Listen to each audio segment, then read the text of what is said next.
Laissez-moi vous dire quelque chose de très important. Je suis acrophobe, alors c'est un véritable cauchemar pour moi. Je ne veux pas être ici du tout. Oh, et le gars de l'autre côté, c'est Charlie, mon petit ami. Mais je ne l'aime pas vraiment comme ça. Donc, vous vous demandez probablement comment j'ai fini ici, à 200 mètres au-dessus du sol et sur le point de faire ce saut terrifiant? Commençons par le début. Bonjour, je suis Luna, une lycéenne de 17 ans, originaire d'une petite ville de Nouvelle-Galles du Sud. En grandissant, je cherchais désespérément à faire plaisir à ma mère célibataire. Le problème, c'est qu'elle était presque toujours fatiguée et irritable. Alors, peu importe ce que je faisais ou disais, ça finissait toujours par être mal. Les mots qui sortaient le plus souvent de sa bouche étaient « Si tu veux que je t'aime, tu dois être gentille ». Je voulais qu'elle m'aime plus que tout au monde, alors je faisais tout ce que je pouvais pour l'apaiser. Cela m'a poussée à vouloir rendre tout le monde heureux et m'a laissée avec une peur insondable d'être détestée par les autres. Si je rendais les autres heureux, alors ils m'aimeraient, non? Alors, quand quelqu'un me demandait de faire ses devoirs ou de le remplacer à l'appel, je le faisais sans hésiter. Et s'il y a une dispute ou une situation embarrassante, peu importe si je suis à blâmer ou non, je m'excuse toujours en premier. À 15 ans, j'ai déménagé seule à Sydney pour le lycée, et c'est là que j'ai rencontré ma colocataire Margot. Elle est tout le contraire de moi, mais cela ne nous a pas empêchés de devenir des meilleures amies. Elle est indépendante, insolente et ne laisse personne lui mettre la pression pour faire ce qu'elle ne veut pas faire. Oh, si j'étais plus comme elle, j'aurais pu éviter beaucoup d'ennuis. Une fois, nous avions un devoir de groupe en biologie et, par hasard, j'ai fait équipe avec ces 2 filles populaires. La veille de la date de remise, elles m'ont toutes les 2 envoyé un message pour me dire qu'elles étaient malades et m'ont demandé de faire leur partie. C'est beaucoup de travail pour une seule personne, mais je ne voulais pas les contrarier, alors j'ai accepté. Mais ce soir-là, alors que j'étais sur Instagram pendant ma brève pause après des heures d'études, je les ai vues check-in à une fête. Quoi? Donc elles m'ont menti pour pouvoir sortir et s'amuser et m'ont laissée seule à la maison pour faire leurs devoirs? Oh mon Dieu, j'ai juste envie de prendre ce stylo et de le jeter directement sur leur visage de canard. En quoi c'est mignon? Oh! Mais de qui je me moquais, je savais très bien que je ne pourrais jamais leur dire ce que je pensais vraiment d'elles. Alors, j'ai ramassé le stylo et j'ai continué ma charge de travail destinée à 3 personnes, seule. Je suis restée debout toute la nuit et j'ai bu 3 canettes de boissons énergisantes. Mais c'était juste trop de travail pour une seule personne pour le terminer à temps. Notre devoir, ou devrais-je dire mon devoir, s'est vu retirer des points pour cause de retard, ce qui a rendu les filles populaires furieuses. « Qu'est-ce que tu as fait? Comment as-tu pu rendre le devoir en retard? » Je suis désolée, c'est juste que le faire toute seule était un peu trop pour moi. Oh, s'il te plaît, tu as eu toute la journée pour le terminer. C'est à cause de ta mauvaise gestion du temps. À ce moment-là, Margot est sortie de nulle part et s'est interposée entre nous. Pfff, si vous 2 vous souciez tant de vos notes, vous auriez aidé Luna à le terminer, au lieu d'aller à une fête stupide. Et si je vous signalais au professeur pour qu'il raye vos noms de... Margot, ça suffit. Désolée, ne faites pas attention à elle. Puis j'ai rapidement éloigné Margot. S'excuser auprès d'elle était une chose ridicule à faire. Ce n'était pas ta faute. Je sais que ce n'est pas ma faute, mais ça ne sert à rien d'en faire une scène, non? Très bien. Dans ce cas, je vais te laisser seule avec tous les problèmes que tu t'es causés. Je n'en ai plus rien à faire. Oh non, je ne voulais pas mettre Margot en colère. Je me suis excusée auprès d'elle, je lui ai dit qu'elle était ma meilleure amie, puis je lui ai proposé d'aller boire un milkshake pour nous réconcilier. Le jour où mon club de bénévoles vendait de la limonade pour récolter des fonds pour une association caritative pour enfants, je suis soudainement tombée malade. Oh non, j'avais dit à tout le monde à quel point cet événement était important, mais maintenant c'est moi qui serai absente. Quelle honte! J'ai donc envoyé un texto au président que j'étais malade, mais que si le club avait besoin de moi, je pourrais quand même essayer de participer. Ah, je peux enfin dormir. Mais qui l'eût cru? Avant même que je puisse me blottir dans mon lit, il m'a répondu qu'ils avaient vraiment besoin de mon aide et que ce serait génial si je pouvais venir. Oh non, est-ce que je devais vraiment traîner ma personne fiévreuse jusque-là? Je me suis tournée vers Margot pour lui demander conseil, mais elle m'a envoyé bouler. Si tu ne pouvais pas y aller, pourquoi suggérer le contraire? Les gens profiteront toujours de toi si tu les laisses faire. Dis que tu es malade et que tu ne peux pas participer. Elle m'a ensuite raconté que son club de musique se réunissait pour un dîner ce soir, mais qu'elle avait déjà décidé de se faire une séance de relaxation ce soir et qu'elle leur a immédiatement dit qu'elle était occupée ailleurs. Ah, Margot avait raison. Si j'avais fait ce qu'elle m'avait dit dès le départ, je n'aurais pas eu à me creuser la tête pour trouver des excuses pour dire non sans ennuyer personne. J'ai envoyé un message au président du club pour lui dire que j'avais peur de contaminer tout le monde et que je ferais mieux de rester chez moi. Puis je me suis endormie et j'ai retrouvé mes soucis dans mes rêves. Le lendemain, je me sentais mieux, alors après le cours, je suis passée à la salle du club, mais j'ai tout de suite ressenti une ambiance bizarre. Ensuite, lorsque j'ai demandé au président du club combien d'argent nous avions gagné, il m'a complètement ignorée. Oh non, il était clairement toujours en colère contre moi pour l'avoir laissé tomber. J'étais perdue dans mes pensées quand soudain quelqu'un m'a tapé sur l'épaule. « J'ai entendu dire que tu étais malade. Tu te sens mieux maintenant ?» C'était Charlie, un des membres du club. Il m'a dit que le jour où j'étais malade, il a volontairement pris en charge tout mon travail. Alors je l'ai tout de suite invité à un dîner pour le remercier. Il a peut-être mal compris mon geste de bonne volonté, car après cela, il m'a bombardé de textos, d'appels et de mèmes ringards. Puis un jour, alors que nous marchions ensemble, Charlie s'est soudainement arrêté et a pris ma main. « Luna, nous nous connaissons depuis un moment maintenant. Je pense qu'il est temps pour moi d'avouer mes sentiments. Je t'aime bien. Veux-tu sortir avec moi ?» Oh mon... Qu'est-ce qu'il vient de dire? Je suis restée là, abasourdie. Je veux dire, je l'aimais bien en tant qu'amie, mais pas romantiquement. Mais quand j'ai croisé son regard plein d'espoir, ma conscience a commencé à me tourmenter. C'était un type tellement gentil, comment pouvais-je lui dire non? Finalement, j'ai forcé un sourire, puis j'ai hoché la tête en guise d'accord. Mes sentiments pour lui vont se développer avec le temps, n'est-ce pas? Mais malheureusement, la réponse à cette question était non. En fait, depuis que nous avons commencé à sortir ensemble, je l'aimais encore moins qu'avant. Il fait beaucoup de choses qui m'irritent, comme la fois où il a insisté pour qu'on porte des tenues de couple à l'école. Oui, les t-shirts avec des slogans « Il est à moi » et « Elle est à moi » devraient être laissés en 2010. Il m'a fait faire le tour de l'école avec assurance, sans se soucier des rires et des regards dans notre direction. Si seulement le sol pouvait s'ouvrir et m'avaler tout de suite. Ce soir-là, remarquant que j'avais l'air fatiguée, Margot m'a demandé si tout allait bien entre Charlie et moi. Alors, je lui ai tout raconté. Je pensais qu'elle serait furieuse contre moi, mais non, elle a simplement soupiré et m'a dit de dire la vérité et de rompre avec Charlie avant que les choses ne deviennent trop sérieuses. C'est la meilleure solution pour nous deux. Et aussi, j'ai entendu beaucoup de mauvaises choses sur Charlie. Les gens disent qu'il est un peu instable, tu ferais mieux d'en finir avec ça le plus tôt possible. Oui, Margot a raison. La prochaine fois que je verrai Charlie, je mettrai fin à tout ça une fois pour toutes. Je n'ai pas eu à attendre longtemps, car ce dimanche après-midi, Charlie est venu me chercher pour notre rendez-vous. Il m'a dit qu'il avait une surprise pour moi et que j'allais l'adorer. D'accord, on dirait qu'il s'est donné beaucoup de mal. Alors, il valait mieux que je ne rompe pas avec lui avant le retour à la maison. On y est presque. En entendant ce que Charlie a dit, j'ai regardé par la fenêtre et... Oh mon Dieu! C'est un endroit pour faire du saut à l'élastique! Donc, pour faire court, je suis là, à 200 mètres du sol, mes jambes tremblent comme une feuille et mon cœur bat la chamade. J'étais sur le point de pleurer de peur quand soudain j'ai entendu une musique romantique derrière moi. Je me suis retournée et j'ai vu Charlie poser un genou à terre. Derrière lui, des employés aux aguets tenaient des roses et des bougies tout en se balançant au rythme de la musique. Qu'est-ce qui se passe? Je sais que nous ne sortons pas ensemble depuis longtemps, mais il est clair que nous sommes faits l'un pour l'autre. Luna, veux-tu m'épouser? Quoi? Je l'ai mal entendu. Je veux dire, je n'ai que 17 ans. Voyant mon regard perplexe, Charlie s'est empressé de dire « Je sais que nous sommes encore au lycée, mais nous pouvons attendre jusqu'à la remise des diplômes, puis nous aurons le plus beau des mariages juste après. » C'était de la folie. Je suis restée là, enracinée au sol, ne sachant pas quoi faire, et le fait de voir tout le monde me regarder et attendre me mettait encore plus sous pression. J'essayais de comprendre tout cela lorsque Charlie m'a passé la bague au doigt. Oh mon Dieu, qu'est-ce que je dois faire? Qu'est-ce que je dois faire? Eh bien, comme d'habitude, je n'ai rien fait. Ma stupide main est restée figée sur place et à la fin, ça s'est passé comme ça. Non, je ne pouvais pas laisser ça arriver. Charlie, en fait, je n'ai pas de sentiments pour toi. J'allais te le dire aujourd'hui, mais je ne m'attendais pas à ce que les choses finissent comme ça. Tu te moques de moi, n'est-ce pas? Si tu ne m'aimais pas, tu ne m'aurais pas laissé te mettre la bague. Donc, j'ai tout expliqué à Charlie. Son visage s'est assombri de déception. Je me suis sentie si coupable. J'aurais dû être franche avec lui dès le début et rien de tout cela ne serait arrivé. Nous pouvons toujours être amis, n'est-ce pas? J'ai demandé. Mais Charlie a répondu sans même me regarder. Si tu ne m'aimes pas, alors pourquoi me donner de l'espoir? Pourquoi ce ton sans émotion?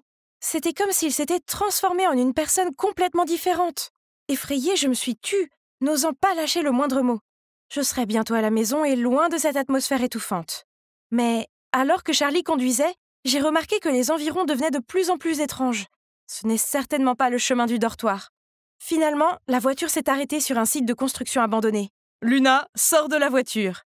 Sentant son ton irritable, j'ai fait ce qu'il a dit. Tu peux rester ici jusqu'à ce que tu comprennes qu'on est fait l'un pour l'autre. Ensuite, appelle-moi. J'ai regardé avec horreur comment il est parti et m'a laissée là. J'étais toute seule au milieu de nulle part. Paniquée, j'ai appelé Margot à l'aide.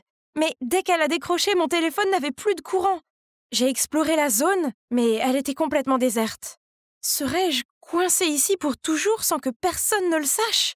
Il se faisait tard, je n'avais presque rien mangé ni bu toute la journée, et je me sentais désespérée. J'ai éclaté en sanglots, puis tout s'est assombri autour de moi. Je me suis réveillée dans les lumières de l'hôpital.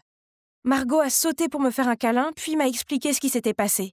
Il se trouve que cette nuit-là, après que je l'ai appelée, elle a vérifié ma position sur Snapchat et a vu que j'étais dans un endroit désert. Sentant que quelque chose n'allait pas, Margot et le responsable du dortoir sont partis à ma recherche et m'ont emmenée à l'hôpital. Charlie a été sanctionné et détenu pendant 1 mois pour les problèmes qu'il avait causés. Après cette horrible expérience, j'ai beaucoup parlé avec Margot. Elle m'a réconfortée, encouragée et m'a dit qu'il semblait que mon désir de plaire aux autres provenait d'un traumatisme d'enfance. Ce sont peut-être les paroles de ma mère. Si tu veux que je t'aime, il faut que tu sois gentille. Qui ont créé le caractère que j'ai maintenant. Je ne pouvais pas continuer à laisser le passé me détruire. Alors, cet été-là, quand je suis retournée chez moi pour voir ma mère, nous avons exprimé nos sentiments et affronté nos problèmes. J'ai enfin compris qu'être gentil avec les gens n'était pas une mauvaise chose, mais qu'accepter des choses juste pour ne pas décevoir les gens n'est pas du tout la bonne chose à faire. Avec l'aide de Margot, j'apprends pas à pas à dire non aux choses que je ne veux pas faire. Parce que la vie est bien trop courte pour dire oui à tout. Je venais juste d'arriver à l'école, mais je savais que quelque chose se tramait. Mec, c'est quoi toute cette agitation? Carl a encore fait quelque chose de fou? Regarde ça! Mon Dieu, dégueulasse, désolé, mauvaise direction. Par ici.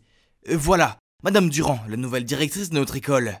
En face de moi se trouvait une femme à l'air sévère qui dégageait une aura terrifiante. C'était inattendu, car nous pensions tous que Monsieur Dupont prendrait la tête du groupe, puisqu'il était sous-directeur de l'école depuis presque toujours. Soudain, les téléphones de tout le monde ont vibré. Pourquoi ce visage sévère? Elle a l'air tellement en colère contre le monde. Est-elle allergique à notre peau? Toutes les jupes sont trop courtes, lol. Pas de soirée dansante cette année. Incroyable. Est-elle une directrice d'école ou une prisonnière? Je vous préviens les gars, elle connaît notre endroit secret pour fumer. Mon Dieu, regardez tous ces visages collés à leur téléphone portable, les marchands de rumeurs. Les jours suivants, les rumeurs sur notre nouvelle directrice semblaient être partout. Les infos la concernant étaient plus recherchées que les billets pour Imagine Dragon. Dès le premier jour de l'arrivée du directeur ici, une série d'histoires bizarres ont commencé à circuler. Un jour, je suis entré en classe et j'ai entendu l'histoire la plus ridicule du monde. Mon école était hantée. Des idiots. Je me suis glissé sous la table puis j'ai soudainement levé la tête et crié « Bouh !» ce qui a fait sursauter tous mes amis. Haha, les nuls. C'est n'importe quoi ces trucs de fantômes. Tu n'y crois pas, hein? Pourtant, Stéphanie l'a vu. Oh non, Stéphanie, je ne savais pas qu'on avait entraîné mon crush dans ces rumeurs idiotes. C'est d'habitude une fille intelligente, je ne sais pas ce qui lui a prise. Stéphanie a baissé la voix et a commencé à parler avec passion de sa rencontre fortuite avec une silhouette devant le bureau du directeur. Mais le pire de tout, avant qu'elle puisse l'observer de près, elle a disparu. C'était probablement juste l'agent de sécurité. Non, quand je suis parti, je l'ai quand même vu s'assoupir dans sa chambre. Il a même vérifié la caméra, et a vu Stéphanie debout et disant bonjour même s'il n'y avait personne. Flippant, non? Puis l'histoire a continué quand quelqu'un a dit que le nouveau directeur était une sorcière et apportait des forces maléfiques à l'école. Oh mon Dieu, Stéphanie, j'ai besoin de la sortir de cette histoire absurde tout de suite. Mais peu importe ce que je disais, elle insistait. Je l'ai vue de mes propres yeux. Et si elle était vraiment capable de magie noire? Ah, allez, on n'est plus des enfants, Steph. Les forces du mal, les sorcières, les démons, ils ne sont pas réels. Mais c'est toi qui risques d'avoir des problèmes quand la directrice sait qui répand à cette rumeur. Josh, ça me rend folle. J'ai besoin de confirmer ce que j'ai vu. Mais j'ai peur. Tu peux venir avec moi, s'il te plaît. J'ai hésité un moment, puis j'ai hoché la tête. Ok, porte de derrière, 22h du soir. Finissons-en avec ça. Ce serait une bonne occasion d'impressionner mon béguin, non? Cette nuit-là, je suis arrivé tôt à notre point de rencontre et j'ai attendu. Il faisait froid et honnêtement, j'avais la chair de poule. Ok, calme-toi, Josh. Les fantômes n'étaient pas que des tours de l'esprit. Il est temps de montrer à ma future copine combien j'étais fort. Alors que j'étais plongé dans mes pensées, une main a soudainement touché mon épaule. Mon Dieu, Stéphanie? Tu sais l'heure qu'il est? Oh, désolé, je suis un peu en retard. Je t'ai fait peur? Bien sûr que non. Rentrons à l'intérieur et mettons fin à ton obsession. Mais comment on est supposé rentrer? Stéphanie a pointé un grand trou dans la clôture de l'école, caché par un buisson. On s'est faufilé à l'intérieur et a réussi à éviter le garde de sécurité. C'était du gâteau. À l'intérieur, tout le couloir de l'école était plongé dans le noir, et la lumière de la rue brillait à travers les fenêtres en verre. Le scénario ressemblait à un film d'horreur. Mais il n'y avait rien à craindre, n'est-ce pas? On marchait vers le bureau du directeur avec la lampe de poche, quand soudain, un cri strident a donné envie à mon cœur de s'arrêter. Stéphanie s'est accrochée à moi de peur. « Relax, je pense que c'est juste le son des haut-parleurs qui crépite. Tu as peur, Steph ?» Non. Allons-y. Mais dès que le bruit s'est arrêté, un autre son effrayant a commencé. Des pas. L'agent de sécurité nous avait-il déjà repérés? Je me suis retourné et il n'y avait rien d'autre qu'un espace vide. Juste comme ça, nous avons continué à marcher. Et ils ont marché aussi. Quand nous nous sommes arrêtés, ils se sont arrêtés. Dès que les pas ont commencé à se précipiter vers nous, j'ai attrapé la main de Stéphanie et couru aussi vite que possible jusqu'au bureau du directeur. Et j'ai claqué la porte. Écoute, les bruits de pas étaient probablement ceux de l'agent de sécurité. Et tu vois, clairement, nous sommes les seuls ici. Alors arrête de croire à ces choses, ok? Je venais de finir de parler quand soudain la porte s'est ouverte. Et je pouvais voir une silhouette immobile qui se tenait là. C'est lui! Bon sang, j'avais tellement peur que j'ai fermé les yeux et me suis accroché à Stéphanie. Puis quand j'ai ouvert les yeux, l'ombre se déplaçait vers nous. Terrifié, je me suis précipité vers la porte pour m'échapper. Et bang! Moi et le fantôme sommes tombés. Michel, tu vas bien? Michel? Nous étions tous les trois assis sur le trottoir devant l'école. Je n'avais pas besoin du vent froid pour me glacer le cœur, car il s'avérait que Stéphanie avait déjà un petit ami. Et ce petit ami n'était autre que Michel, mon meilleur ami. Autant pour moi de perdre mon temps à jouer les héros. Et si vous vous demandez pourquoi Michel était là, c'était pour aider Stéphanie à monter cette pièce fantôme. C'est vrai, le crépitement et les bruits de pas ont tous été faits par lui. Attends, pourquoi elle a inventé cette histoire de fantôme? Elle a même préparé une pièce entière pour qu'on la reconnaisse. Stéphanie a expliqué que c'était parce que la nouvelle directrice était trop sévère, créant les règles strictes et rendant la vie difficile aux élèves. Mais je pense qu'aucune de ces règles ne l'affecte beaucoup. Je veux dire, Stéphanie a toujours été une élève modèle. Alors pourquoi a-t-elle dû aller jusque ce point? J'ai demandé, mais Stéphanie m'a ignoré et m'a demandé de garder le secret. Les jours suivants, les gens ont continué à me questionner sur mon expédition nocturne. Au début, j'ai gardé le silence. Je ne voulais pas être impliqué dans des rumeurs ennuyeuses et me rappeler comment ma meilleure amie s'est avérée être ma rivale en amour. Mais les rumeurs sur l'école hantée se sont vite répandues et ont atteint la presse. La peur s'est emparée de l'école. Certains élèves ont même changé d'école parce qu'ils avaient trop peur. Même si je n'étais pas trop fan de la nouvelle directrice, Stéphanie est allée trop loin. Un jour, j'étais sur le point de le trouver pour régler ça, quand je l'ai vu marcher seul dans l'escalier de sortie. Stéphanie, je sais que tu es la fille de la directrice et l'administratrice du groupe de discussion effrayant. Quoi? Stéphanie est la fille de la directrice? Incroyable! Et cette personne n'était-elle pas Monsieur Dupont, le sous-directeur? Peut-être que nous voulons la même chose. Tu ne veux pas que ta mère travaille ailleurs aussi, n'est-ce pas? Mais ta méthode n'a pas l'air de marcher très bien. Alors que suggérez-vous? Il y a un moyen plus facile, c'est de me donner le cachet de votre mère. Je vais m'en occuper. C'est trop dangereux. Comment puis-je vous faire confiance? Alors, tu ne veux probablement pas que ta mère sache que tu as fait derrière son dos, n'est-ce pas? Dès que Monsieur Dupont est parti, j'ai immédiatement couru vers Stéphanie. Non, tu ne peux pas faire ça. Tu ne le connais même pas. Fais attention. Mais Stéphanie insistait pour le faire elle-même. Elle disait que depuis la mort de son père, elle en avait assez des règles de sa mère. L'école était le seul endroit où elle se sentait libre. Mais elle n'a plus aucune liberté. Je ne peux pas vivre tous les jours sous le contrôle de ma mère, tu comprends? Eh bien, c'est vrai qu'être l'enfant d'un professeur doit être déjà assez stressant. Sans parler d'être l'enfant d'une directrice stricte, ce serait sûrement encore plus épuisant. Mais comploter avec Monsieur Dupont, c'était un peu trop, non? Et ce qui doit arriver, arrivera. Des messages concernant la directrice qui truquait les résultats des tests pour améliorer le classement de l'école ont éclaté. Et bien sûr, elle serait soumise à des procédures disciplinaires et pourrait devoir quitter son emploi pour avoir violé l'éthique professionnelle. J'ai regardé Stéphanie, son visage s'est assombri et elle s'est précipitée hors de la classe. Je lui ai couru après et l'ai cherchée partout, mais elle était introuvable. Jusqu'à ce que j'entende un sanglot provenant de la cantine abandonnée. Et Dieu merci, elle était là. En me voyant, Stéphanie a éclaté en sanglots et s'est confiée à moi. Elle n'aurait pas pu prévoir les conséquences de son acte et laisser naïvement M. Dupont abuser de sa confiance et créer tout cela. Steph, je pense que c'est mieux de dire la vérité à ta mère. Il faut vite arranger ça avant qu'il ne soit trop tard. Elle a essuyé ses larmes et m'a fait un câlin, puis accepté d'aller trouver sa mère. Maman, je suis désolé, j'ai lancé les rumeurs et j'ai conspiré avec M. Dupont pour aider à ruiner ta carrière. Je pensais que la directrice allait s'énerver. Mais à ma grande surprise, elle s'est avancée et a pris Stéphanie dans ses bras. Je sais que les choses ont été difficiles depuis que ton père est décédé. J'étais tellement inquiète que tu fasses les mauvais choix que j'ai commencé à être plus stricte avec toi. Je t'aime, et je n'ai jamais voulu te mettre autant de pression, je suis désolé. S'il vous plaît, pardonnez à Stéphanie. Elle n'a jamais voulu vous faire de mal, elle s'en veut. Tout va bien, merci beaucoup Josh de m'en avoir parlé. Tu sais déjà tout? Oui, j'avais tellement peur qu'on profite de toi que je lui prête ta conversation que tu as eue avec le sous-directeur. Quant à la rumeur disant que la directrice devait quitter son poste, c'est moi qui l'ai répandue.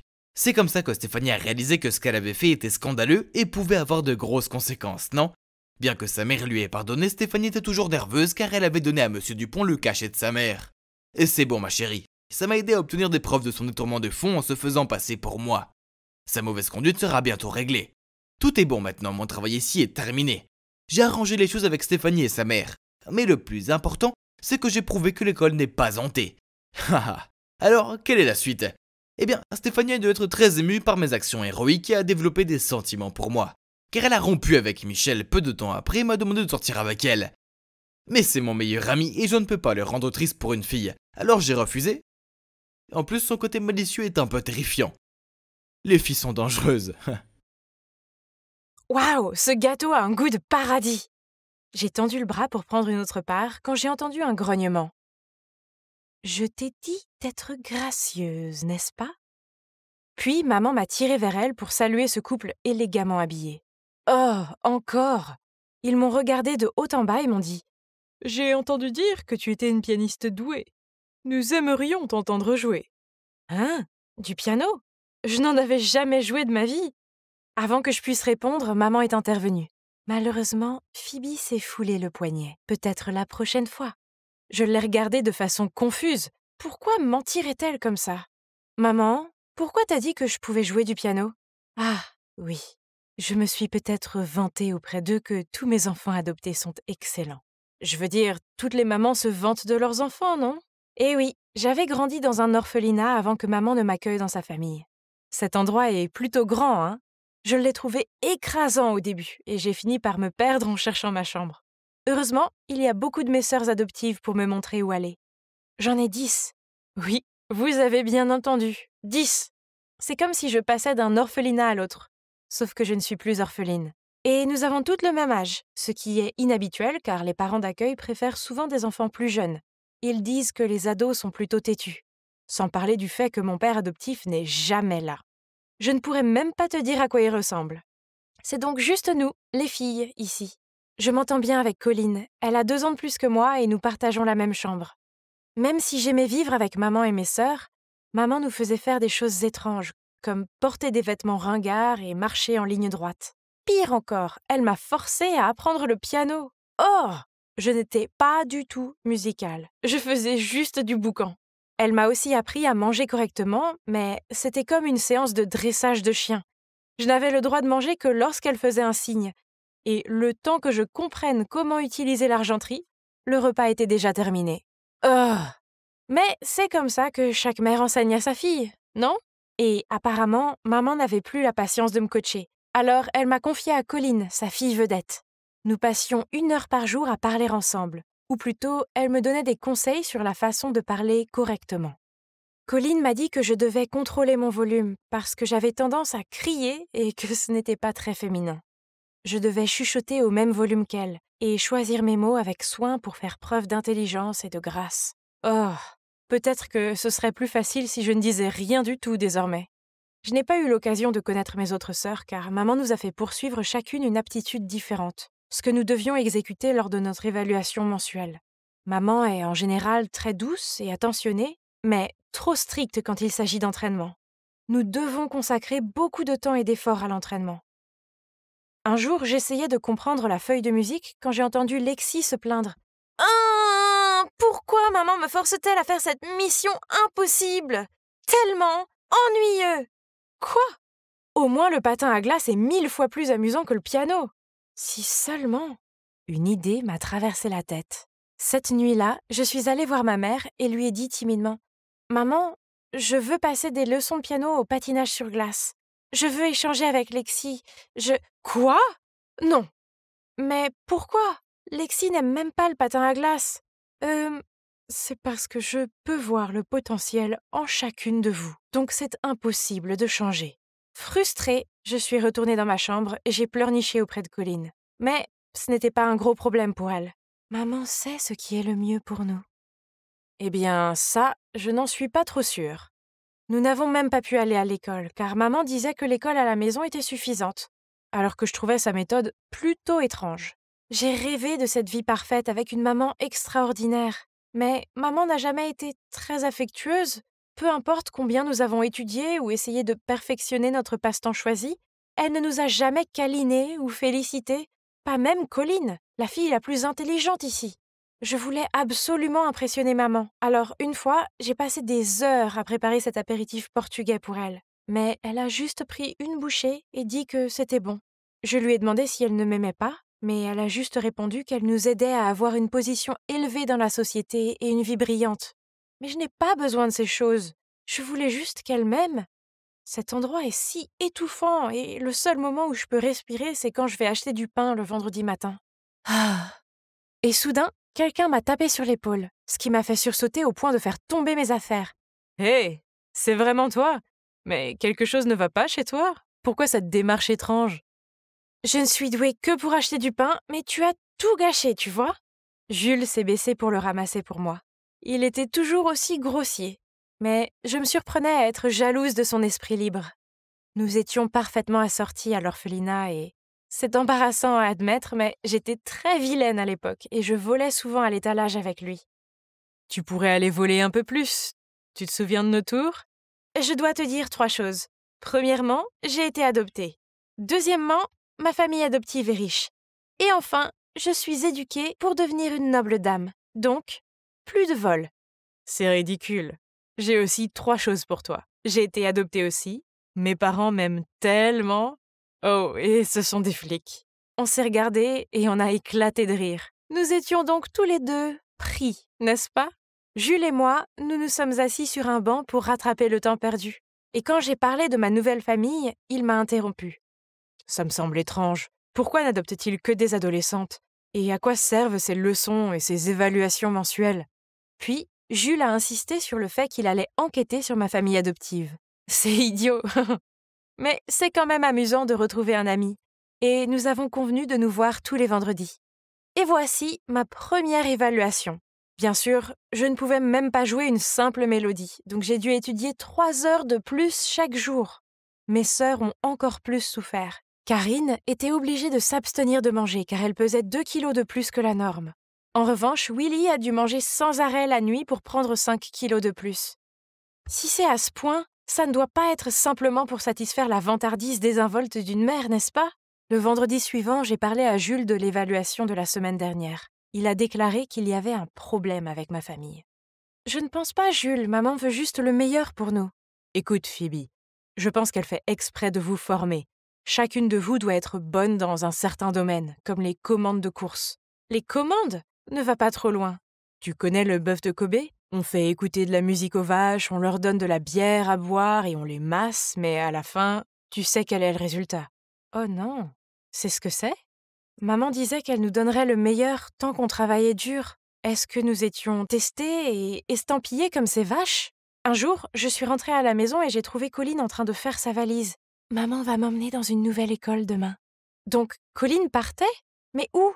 Tu vas me manquer, Serette. Envoie-moi un message. Mais les jours passèrent sans un mot d'elle. J'ai demandé à maman et elle m'a dit que le travail de Colline avait payé et qu'elle allait à une école prestigieuse, mais que les téléphones sont interdits. Ça semblait suspect. Alors je l'ai dit à Jules et il a insisté que je rapporte l'affaire. Un autre vendredi, Jules et moi nous sommes rencontrés dans une église. Pourquoi a-t-il choisi cet endroit ennuyeux? Je regardais autour de moi quand j'ai vu un groupe de lycéennes sortir de l'église. Elles portaient toutes le même uniforme terne, avait les cheveux attachés en chignon et était alignée de manière obéissante. Et là, je l'ai vue. Colline! J'étais sur le point d'aller la saluer, mais le regard furieux de la femme qui l'accompagnait m'a fait fuir. Ce n'était pas bien. Je devais demander à Colline ce qui se passait. J'ai donc attrapé Jules et j'ai poursuivi le groupe, mais ils sont montés dans une voiture noire et ont filé. Peut-être que cette église est leur lieu de transaction malin, hein? Ils ont tout mis en uniforme pour que personne ne les soupçonne, mais en voyant ces visages, je suis sûre qu'ils vont être envoyés au marché noir. Au marché noir? Rien que cette pensée m'a fait frémir. Je devais sauver Colline. Je ne pouvais pas laisser maman s'en tirer comme ça. Cette nuit-là, je suis descendue sur la pointe des pieds pour écouter aux portes. Ok, je vais la livrer ce week-end. Correct. Elle mesure 1,70 m. Le patin à glace, la cuisine et la peinture, bien sûr. Je l'ai formée comme il faut. Tu ne seras pas déçu. Donc, l'affaire se passe comme prévu, ok? On se voit dimanche. C'est ça. La prochaine livraison était Lexi. J'ai vérifié et l'ai vue emballer ses affaires, un rayon de bonheur innocent sur son visage. J'ai envoyé un message à Jules qui m'a répondu « Attends calmement à la maison, n'agis pas sans réfléchir, je vais trouver une solution. » Cette nuit-là, je n'ai pas pu fermer l'œil. J'étais terrifiée que quelque chose de terrible arrive à Lexi. Alors dès que j'ai vu maman et Lexi monter dans la voiture pour partir, je me suis glissée dans le coffre sans faire de bruit et j'ai envoyé à Jules la localisation. La voiture a mis du temps à s'arrêter. Avions-nous enfin atteint le lieu de la transaction? Quand ça m'a semblé sûr, je suis sortie prudemment et j'ai vu maman parler à une femme d'âge moyen à l'air fastidieux. Qu'est-ce que maman a dit pour que Lexi soit si paniquée qu'elle s'accroche à maman? La femme a tendu à maman une enveloppe assez épaisse, puis a attrapé la main de Lexi et l'a traînée au loin. Mon Dieu! Où était Jules? Je ne pouvais pas regarder ma sœur être emmenée comme ça. Laisse Lexi partir maintenant! Phoebe, qu'est-ce que tu fais? Arrête ça! Tu vas nous vendre, n'est-ce pas? Je connais déjà la vérité. Mais de quoi diable tu parles, Phoebe? Furieuse, maman m'a éloignée. Stop! Soudain, 2 policiers se précipitent, ordonnant à tous de mettre les mains en l'air. Derrière eux se trouvait Jules, toujours haletant. Ils étaient les parents adoptifs de Jules. Aidez-moi! Maman essaye de nous vendre, moi et ma sœur! Voyant cela, l'autre femme a rapidement expliqué. Non, il doit y avoir un malentendu. J'aide simplement la fille de Gianna à s'inscrire dans mon école. Abasourdi, mon regard est passé de maman à l'autre femme, puis à Jules. J'ai expliqué pourquoi je pensais que ma mère était une trafiquante d'êtres humains. Ils ont tous été surpris. Ah, je t'ai fait t'entraîner aussi dur parce que je veux que tu sois acceptée ici. La plus prestigieuse école de filles, pour que tu puisses avoir une meilleure vie. Je ne veux plus aller dans cette école, maman. Elle m'a parlé de toutes les règles strictes, cet endroit est terrifiant. Vous ne pouvez pas les forcer à faire ça. Vous les avez adoptés, donc vous devez les faire se sentir en sécurité et aimés. Madame Gianna, c'est une école prestigieuse et elle n'a pas besoin de votre scandale. Vous m'avez fait croire que vos filles étaient naturellement douées, ce qui s'avère maintenant être un mensonge. Je n'accepterai plus aucun de vos enfants désormais. Non, ce sont mes enfants. Elles méritent le meilleur. Elle a supplié la directrice de revenir sur sa décision, mais elle a secoué la tête. Soudain, ma mère a crié « Pourquoi? Je veux juste qu'ils ne souffrent pas comme moi. Alors qu'est-ce qui ne va pas avec ça ?» Puis maman a fondu en larmes.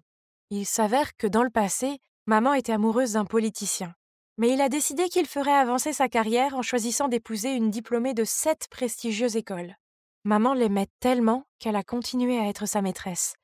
Mais même s'il subvenait à tous ses besoins, maman a toujours eu l'impression d'être inférieure à sa femme officielle, surtout lorsqu'il se vantait de sa femme intelligente et de ses filles talentueuses. Puis, lorsqu'elle a voulu fonder sa propre famille, il ne l'a pas autorisée. Enfin, elle a décidé d'adopter des filles et de les former afin qu'elles puissent entrer dans cette école, quel que soit leur milieu. C'est donc la raison pour laquelle elle nous a fait ça. Je dois admettre que j'ai eu un peu de peine pour elle. Tout cela n'était que pour apaiser la douleur de son passé. Mais, maman, nous ne voulons pas aller dans cette école prétentieuse. Nous voulons juste que tu nous aimes et que tu nous protèges. Je suis désolée, j'avais tort. J'essayais seulement d'aider. Je suis désolée, tout est de ma faute. Puis elle m'a prise dans ses bras. Donc, au final, mes sœurs et moi avons enfin une famille vraiment heureuse. Maman ne nous fait plus faire de tâches stupides, elle nous laisse poursuivre nos propres rêves et passions.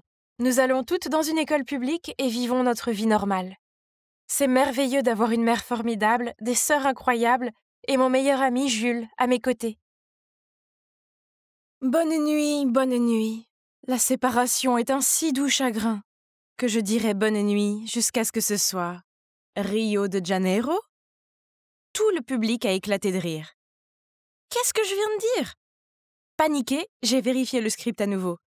Hein? Ça disait bien Rio de Janeiro. Oh, je sais qui est derrière tout ça. Lisa. Elle a dû modifier mon script. Vous devez vous demander pourquoi je n'ai pas couru jusqu'au stand pour lui faire goûter ma chaussure? Eh bien, c'est compliqué. Vous voyez, Lisa et moi étions les meilleures amies. Quand j'avais 7 ans, ma famille a déménagé dans cette ville et Lisa était ma voisine. À l'époque, Lisa semblait toujours se sentir seule car elle n'avait pas de frères et sœurs. Sa mère était occupée par son travail et son père était en voyage d'affaires. Je venais donc souvent passer du temps avec elle et nous avons fini par devenir les meilleures amies du monde. Nous avions tant de choses en commun. Oh, et même son père était un flic, tout comme mon père. Lisa ne l'a jamais beaucoup mentionné, mais je sais qu'il lui manquait. Mais nos 10 ans d'amitié ont récemment été ruinés, juste à cause d'un garçon. Vous voyez, Lisa aimait ce gars appelé Benoît à l'école.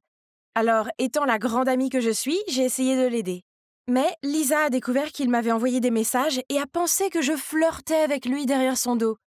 J'ai essayé de lui expliquer plusieurs fois, mais elle a refusé de m'écouter, alors maintenant, je suis devenue son ennemie malgré moi. Ces tours de passe-passe sont devenus monnaie courante. Et à cette occasion, elle a gagné, car elle a obtenu le rôle de Juliette, alors que je n'étais que l'ennuyeuse servante. Le jour de la pièce, après avoir terminé la dernière répétition, Lisa s'est soudainement approchée de moi et a souri. « Désolée pour l'audition. J'y ai beaucoup pensé et j'ai réalisé à quel point j'étais enfantine. » Puis Lisa m'a tendu une bouteille de mon jus préféré pour me réconcilier. Ok, c'est étrange.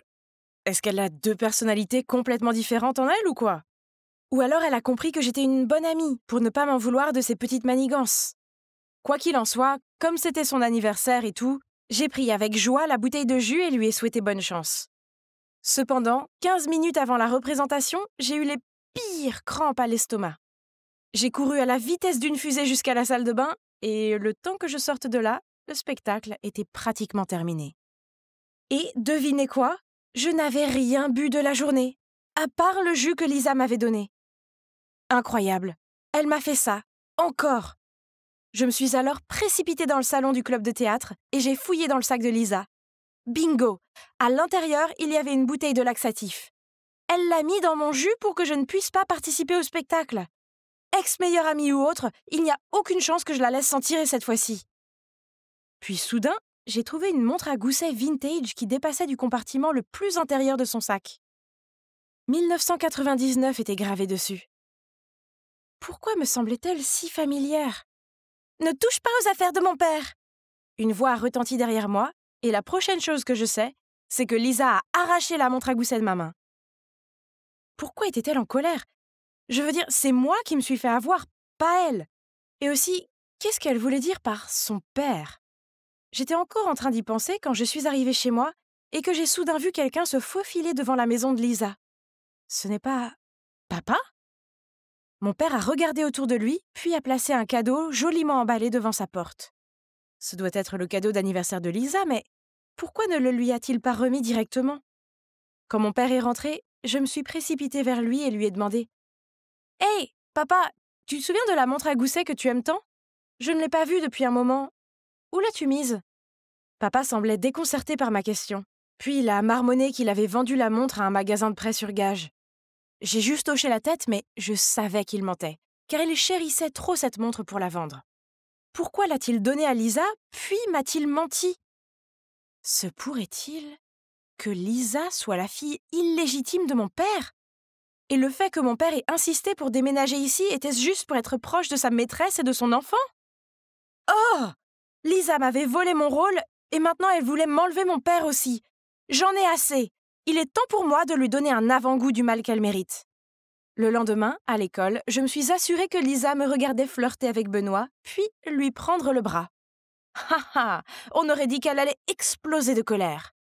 Puis j'ai dit à toute la classe que le père de Lisa n'était pas en voyage d'affaires et qu'elle avait dit ça parce qu'il avait une autre famille et l'avait abandonnée quand elle était petite.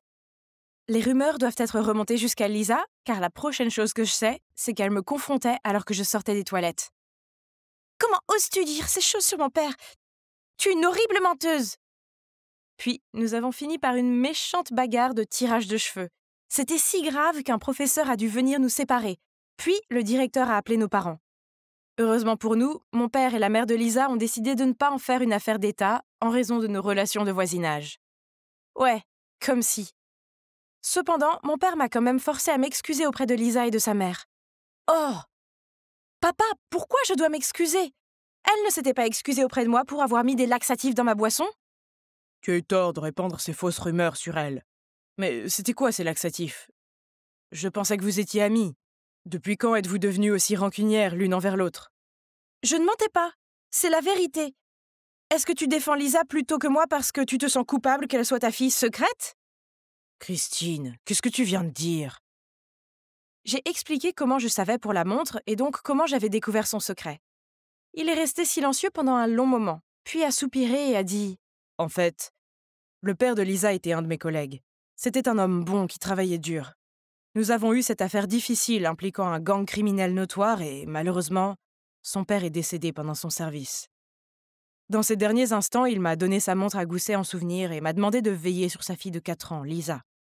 Sa mère et moi ne pouvions pas briser le cœur de cette petite fille.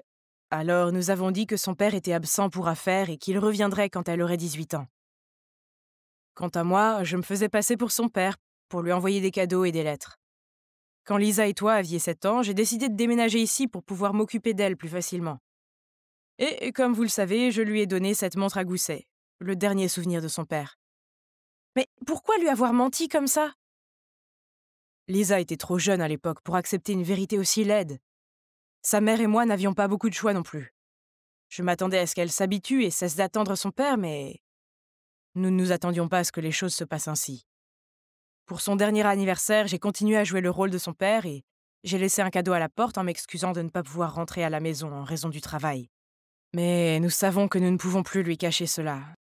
C'est déchirant de la voir se languir de son père avec autant de persistance. Donc il s'est avéré que toutes mes spéculations étaient fausses.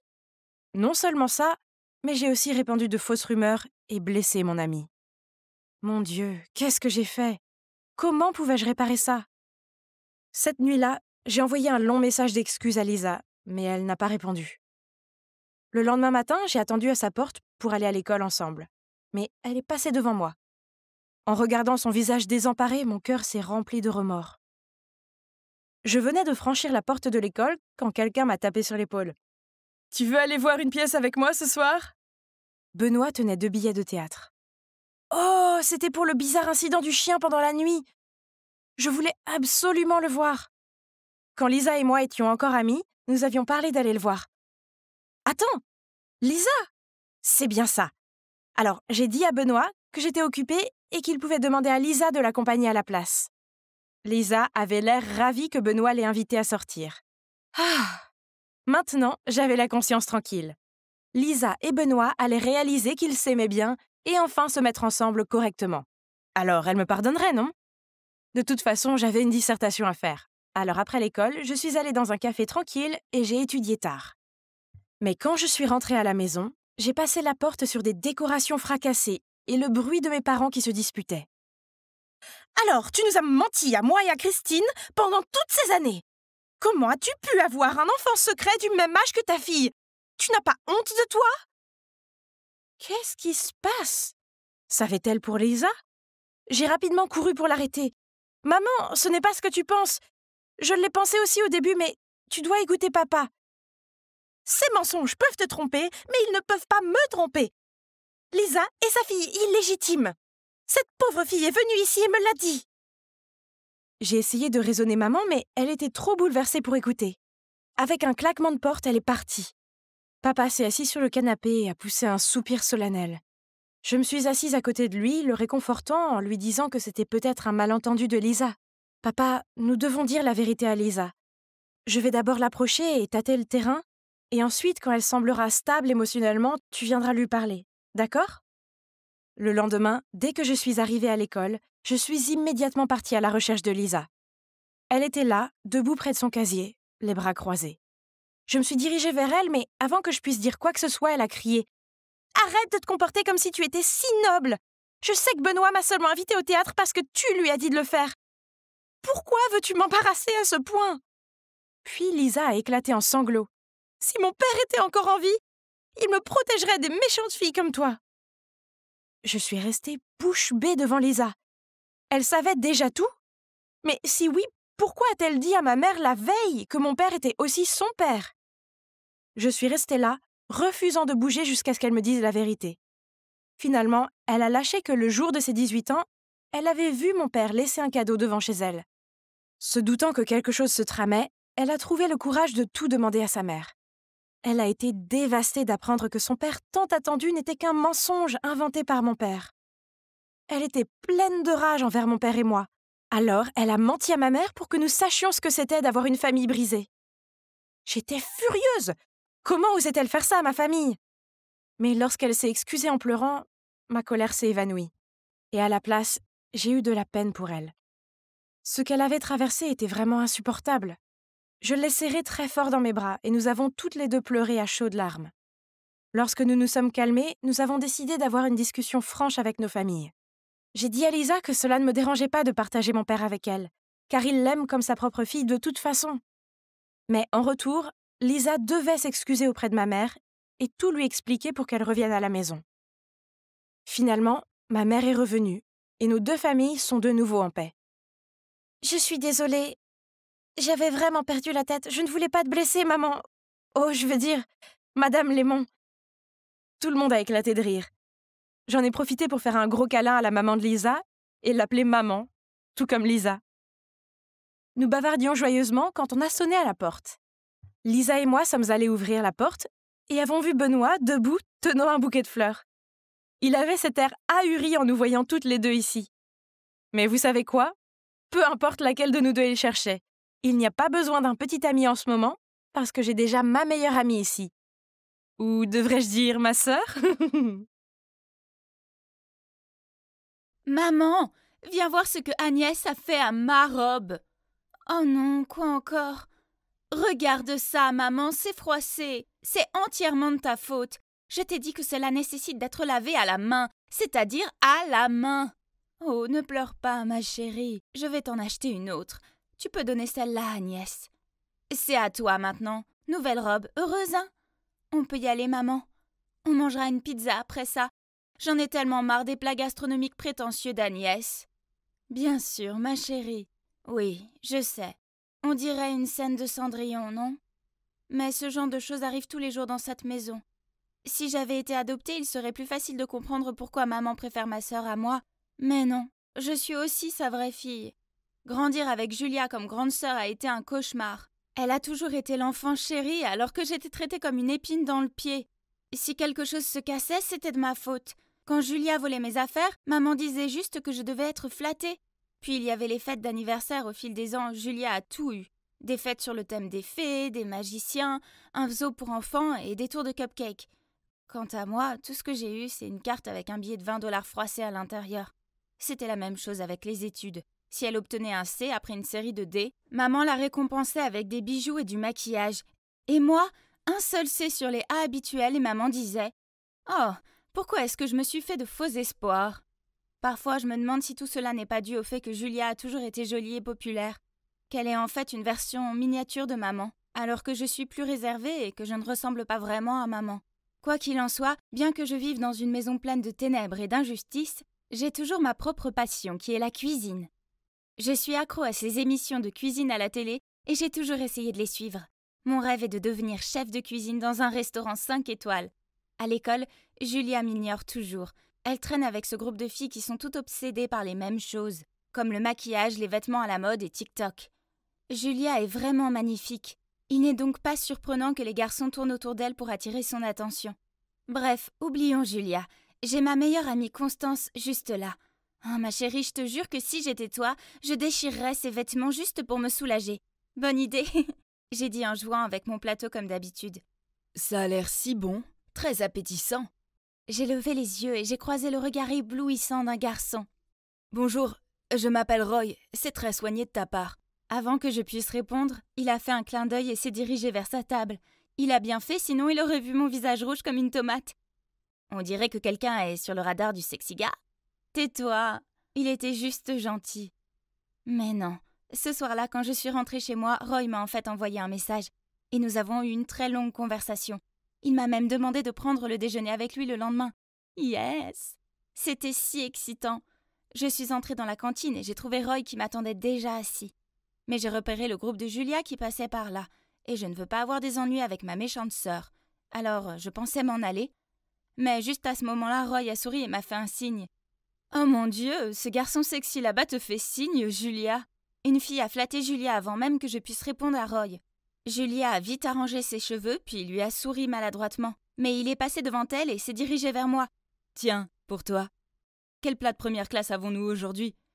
J'ai souri à Roy et je n'ai pas eu d'autre choix que de m'asseoir avec lui, ignorant le regard furieux de Julia. Malgré la situation embarrassante avec Julia, le déjeuner avec Roy était incroyable.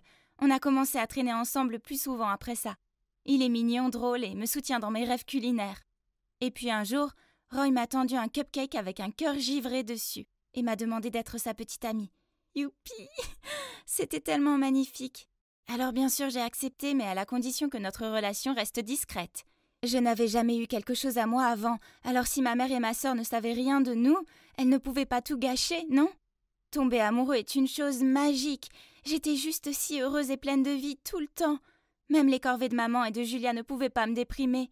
Je pensais que tu n'aimais que la cuisine, alors quoi, tu aimes la lessive maintenant? Pff, ne me dis pas que tu veux être une créatrice de mode ensuite. Je l'ai ignoré et j'ai continué à faire ce que je faisais. En fait, j'ai ignoré toutes les moqueries de maman et de Julia. La vérité était que j'étais bien trop heureuse pour les laisser me déranger. La fête d'anniversaire des 17 ans de Julia arriva bientôt. Et cette fois-ci, elle avait insisté pour la faire dans un restaurant branché de la ville. Tous nos proches et ses amis étaient invités, mais j'ai décidé de ne pas y aller. Personne ne voulait que je sois là, donc ça ne serait pas important. Mais à ma grande surprise, le jour de la fête, Julia a frappé à ma porte et m'a supplié de venir. « S'il te plaît, Agnès, je veux que tu sois là pour mon jour spécial. Ce ne sera pas pareil sans toi. » Puis elle m'a passé un sac et est partie. Je l'ai ouvert et à l'intérieur, il y avait la plus belle robe. D'accord, c'était étrange que Julia soit gentille, mais ça me faisait du bien de me sentir désirée pour une fois. Donc, on dirait que j'allais aller au bal. Waouh, la fête était incroyable. Je parle de bannières, de ballons, d'un stand entier consacré aux cadeaux, d'un menu ne servant que les plats préférés de Julia. Je sirotais ma boisson, me sentant mal à l'aise quand Julia s'est adressée au public. « Hey tout le monde, merci beaucoup d'être venu à la fête de mon 17e anniversaire. Maintenant, il y a un invité très spécial que j'aimerais vous présenter à tous. C'est mon nouveau petit ami, Roy. » J'ai regardé avec horreur Roy sortir de la foule et le laisser Julia le prendre dans les bras. « Ah, quoi ? Pourquoi mon petit ami était avec ma sœur ?» Je l'ai regardé droit dans les yeux, mais il ne pouvait pas croiser mon regard. C'était terrible, j'avais l'impression de ne pas pouvoir respirer. Paniquée, je me suis précipitée dehors prendre l'air. « Tout ce qui est à toi sera bientôt à moi, peu importe comment tu le caches. » Je me suis retournée pour voir que Julia se tenait là, un énorme sourire en coin sur le visage. Comment pouvait-elle être aussi effrontée? Je l'ai dépassée pour aller chercher maman.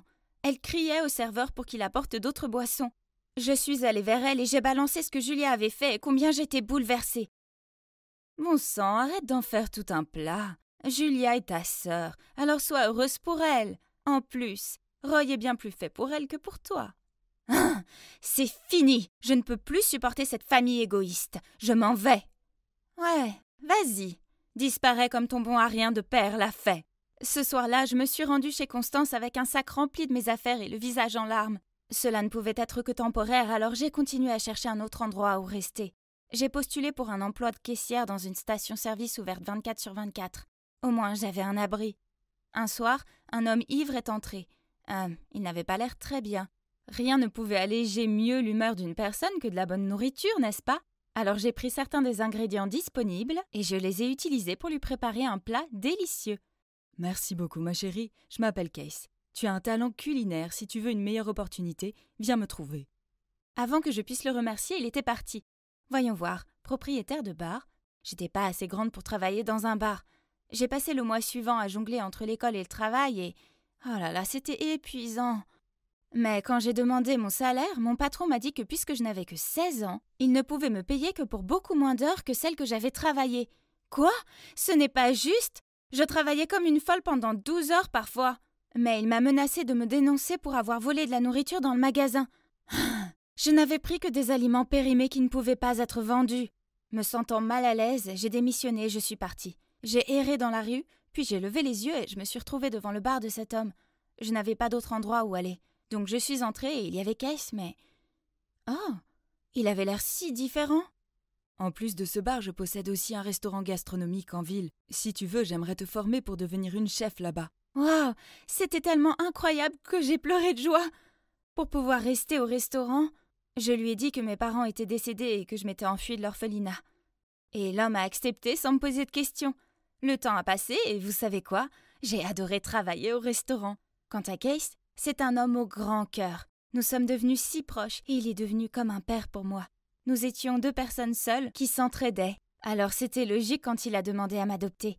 Un soir, j'apportais de la nourriture à une table et je me suis arrêtée net. Julia et Roy étaient assis là. En me voyant, Julia a ricané. « Ah, tu travailles ici? Ça explique pourquoi mes entrées étaient dégoûtantes. » Roy avait l'air d'être embarrassé et l'a supplié de se taire, ce qui n'a fait qu'empirer les choses.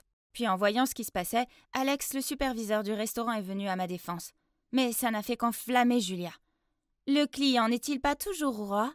Pourquoi tu défends cette fille stupide ?» Madame, c'est un restaurant gastronomique. Faites attention à vos manières. Agnès n'est pas seulement une chef très talentueuse, mais elle est aussi la fille du propriétaire, ce qui fait d'elle mon patron. Donc je pense que j'ai le droit de défendre mes supérieurs. Julia a roulé ses yeux puis s'est éloignée en colère, sans oublier de répondre « Attends un peu, Agnès !» Voyant mon visage triste, Alex m'a invité à sortir manger une glace après le travail. Keith nous a joyeusement dit de partir et qu'il allait fermer le restaurant. Alors que je léchais ma glace, j'ai remarqué que les gens autour de nous criaient « Au feu! Au feu !» Alors j'ai tiré la main d'Alex et j'ai couru avec eux. Lorsque les flammes sont apparues, mon cœur s'est effondré quand j'ai réalisé d'où elles venaient. C'était le restaurant. Oh non, Keith était toujours dedans. Sans réfléchir, j'ai foncé à l'intérieur pour le trouver. Il était impossible de voir avec autant de fumée, mais je ne pouvais pas abandonner. Soudain, j'ai commencé à avoir des vertiges et des étourdissements, puis un bras m'a rattrapé et m'a sorti de là. C'était Alex et à côté de lui se tenait Keith. Ouf. Quelques jours plus tard, la police a appelé Keith. Ils avaient trouvé le coupable de l'incendie. Dès que je suis entrée dans le poste de police, je n'en croyais pas mes yeux. C'était Julia. Mais le plus surprenant, c'est que quand Keith a vu maman, ils ont tous les 2 pâli et ont lancé des regards étonnés. Hein? Est-ce qu'ils se connaissaient? Donc oui, il s'avère que Keith est mon père et celui de Julia. Quand papa était jeune, il ne travaillait pas, mais passait juste toute la journée dans la cuisine. Donc il était toujours méprisé, grondé par maman. À la fin, il n'a plus supporté qu'elle le rabaisse, alors il est parti. Seulement sans qu'il le sache, maman était enceinte de moi à ce moment-là. Donc elle a menti sur le fait que papa s'est enfui avec sa maîtresse. J'ai compris maintenant. Elle me méprise parce que je ressemble à papa, pas à elle. Dès que Julia a réalisé qu'il était notre père et qu'il était riche, elle a fait son numéro de petite fille douce et l'a supplié d'être à nouveau son père. Mais il l'a regardé d'un air sévère et lui a dit « Ton incendie aurait pu tous nous tuer. Maintenant tu dois vivre avec ça. » Puis il a pris mon bras et m'a fait sortir de là. J'ai toujours cru que ma vie serait meilleure un jour, mais je n'avais jamais imaginé qu'elle serait aussi bonne que ça. J'ai maintenant un père formidable, un travail qui me passionne et des gens qui se soucient vraiment de moi à mes côtés. C'est la preuve que toute situation peut finir par s'arranger à la fin. Salut! Je m'appelle Belle, j'ai 18 ans et aujourd'hui c'est mon premier jour au Boston College. N'est-ce pas cool? Oh, attends, j'entends quelqu'un pleurer. Pourquoi n'irions-nous pas faire du shopping? Tu te sentiras mieux. Non, je ne veux rien faire. Laisse-moi tranquille. Attends, cette fille qui sanglote, elle m'était familière. C'est elle? Qu'est-ce que tu regardes, toi? L'autre fille m'a crié dessus. Mon Dieu, pourquoi être si sérieux? Le lendemain, j'ai décidé de faire un geste de bon voisinage et je lui ai apporté une tarte aux pommes. La porte s'est ouverte et waouh! On aurait dit qu'elle avait affronté une tornade. Ses cheveux et ses vêtements étaient en désordre et ses yeux étaient gonflés. « Oh, bonjour, je m'appelle Belle. Je viens d'emménager ici, ravie de vous rencontrer. »« Oh, salut, je m'appelle Lara. »« Oui, Lara, la Lara de l'école primaire. Comment ne savait-elle pas que c'était moi? C'est là que mes souvenirs d'enfance ont commencé à me revenir. À l'époque, j'étais très timide et comme ma famille avait des problèmes financiers, je portais toujours des vêtements usés. Cela faisait de moi une cible facile pour les enfants méchants. Un jour, alors que je rentrais de l'école, ces enfants m'ont suivi, m'ont poussé, puis ont commencé à rire en fouillant dans mon sac à dos. Mais une voiture de luxe s'est arrêtée à côté de nous et Lara a regardé par la fenêtre et leur a dit « Laissez-la tranquille, sinon je révoque vos invitations à ma fête. » Après ça, Lara est partie avant même que je puisse la remercier. Et les méchants enfants sont vite partis. À ce moment-là, je la voyais comme un ange. Elle était jolie et populaire, mais elle s'était quand même arrêtée pour m'aider. Mais après cet incident, mes parents pensaient qu'il valait mieux me transférer dans une autre école. Et je n'ai plus jamais revu Lara. Enfin, jusqu'à maintenant. Merci pour la tarte aux pommes. Entre si tu veux. Oh oui, si ça ne te dérange pas. Je suis entrée et oh mon Dieu, sa chambre était en désordre. Il y avait des vêtements partout, des ordures sur le sol et de la vaisselle sale qui débordait dans l'évier. Quelque chose de grave a dû lui arriver pour qu'elle soit si déprimée. Je lui ai donc demandé ce qui se passait et elle m'a dit que son petit ami venait de rompre avec elle. Le pire, c'est qu'elle a quitté sa famille et ses amis pour venir s'installer ici avec lui, mais qu'il a rompu sans même lui donner d'explication. Pauvre Lara, la rupture datait de plus de 2 mois, mais elle semblait encore fraîche dans son esprit. J'ai essayé de la réconforter, mais plus je le faisais, plus elle pleurait. Oh! Le lendemain, j'ai décidé de passer pour vérifier si elle allait bien. La porte était entr'ouverte, j'ai regardé à l'intérieur et j'ai vu une Lara à l'air sombre, assise sur le sol, serrant et reniflant quelque chose. « Lara? Qu'est-ce que tu fais ?»« J'ai trouvé ça et il me manque tellement. » Ah! Il s'avère qu'elle cherchait son pull dans son placard et a fini par trouver le sweat à capuche de son ex. C'est ça. Trop, c'est trop. Il était temps que je lui rende l'appareil et que je sauve Lara comme elle m'avait sauvée en CM2. Tu ne passeras jamais à autre chose si ces affaires te regardent en face. Je lui ai dit qu'il était temps de récupérer les affaires de son ex, et vous savez quoi? Elle avait un grand carton entier de ses trucs. J'ai jeté un coup d'œil et c'est là que j'ai vu une photo d'eux. C'est lui? Je n'ai pas pu cacher ma surprise. Ouais, c'est Cameron, mon petit ami. Ou je devrais dire mon ex. Pourquoi tu demandes ça? Oh, rien. Dieu merci, vous n'êtes plus ensemble. Le mot connard est écrit partout sur son visage. Puis nous avons jeté la boîte entière dans la benne à ordures du dortoir en bas. La pauvre fille avait l'air de vouloir sauter là-dedans pour la récupérer. Je vais t'aider à oublier ce type, je te le promets. Tu vas découvrir à quel point c'est amusant d'être célibataire. Oh, tu es célibataire aussi? Oui, bien sûr. Maintenant que les affaires de son ex étaient à la poubelle, il était temps de vivre nos meilleures vies célibataires. J'entraînais Lara à faire du jogging dans le parc avec moi, et je lui montrais comment préparer de délicieux repas sains. Croirez-vous qu'elle ne savait même pas comment faire bouillir un œuf sans faire brûler la casserole? Oui, je sais, c'est choquant. Et puis un jour, son évier s'est bouché et elle a complètement flippé. Je suis venue avec ma fameuse ventouse et je lui ai montré comment la réparer. C'était facile, et le mieux, c'est qu'aucun homme n'a été nécessaire pour sauver ces demoiselles. Ha! Ensuite, je devais montrer à Lara comment profiter de la vie parce qu'elle faisait que ça fallait dans sa chambre. Donc, un samedi soir, je les ai traînées, Kayla et elle, dans ce bar vraiment cool. Mon Dieu, j'ai soif. Martini? C'est moi qui offre. Attends, Lara. Tu veux savoir comment avoir des boissons gratuites? Je lui ai dit de passer devant des gars, de secouer ses cheveux, de leur faire un clin d'œil avec le plus beau sourire. Et bam! Juste comme ça, on nous a offert des boissons. Lara semblait heureuse de ce qu'elle venait d'accomplir, et ça me rendait heureuse aussi. Seule Kayla n'avait pas l'air aussi ravie. Peut-être que son martini avait un goût trop amer. Alors que nous nous amusions, mon téléphone a sonné. Oh mon Dieu! J'attendais cet appel depuis longtemps. Pourquoi maintenant? Je l'ai mis en mode silencieux et j'ai continué à bavarder. Pourquoi tu ne réponds pas? Oh, ce n'est rien. Tu es sûre? Ça a l'air important. Ouais, pas de souci. Avant d'avoir fini ma phrase, j'ai soudainement entendu quelqu'un appeler Lara. Lara? Oh, Jack! Salut, ça fait si longtemps. Je suis surpris de te voir ici. Tu es seule ou avec des amis? Puis, avant que Lara ne puisse nous présenter, le type m'a fixé du regard. Je crois que je te connais. Non, je pense pas. J'ai immédiatement nié. Mais ce type était tellement insistant. Il m'a mise mal à l'aise, au point que j'ai accidentellement renversé mon verre et que j'ai dû me précipiter dans la salle de bain pour me nettoyer. Bref, cette soirée était géniale, j'étais assez fière de moi pour avoir prouvé à Lara qu'être célibataire n'était pas si mal, mais ensuite, le lendemain matin, le désastre a frappé. Kayla m'a ordonné d'aller à la chambre de Lara, où elle était recroquevillée sur son lit avec une photo d'elle et Cameron. Oh, tant pis pour se débarrasser des souvenirs de lui. Lara a sangloté en disant que Jack lui avait dit que Cameron voyait quelqu'un d'autre. Et maintenant, Kayla a trouvé une idée pour se venger de lui. Je sais que ça fait mal, mais s'il te plaît, ignore-le et avance dans ta vie. Pfff, qu'est-ce que tu en sais? Tu es du côté de Lara ou de son crétin d'ex? J'ai ignoré Kayla et j'ai essayé de faire entendre raison à Lara. Dieu merci, elle a semblé m'écouter et a annulé son plan de vengeance. Oh mon Dieu, Kayla avait l'air furieuse. Je suis rentrée dans ma chambre et j'ai lâché un soupir de soulagement. Puis soudain, mon téléphone a reçu un message. J'ai hâte de te voir demain. Ok, la vérité est que je vois ce gars que j'aime beaucoup. Mais je ne voulais pas le dire à Lara, donc je ne lui en ai pas parlé.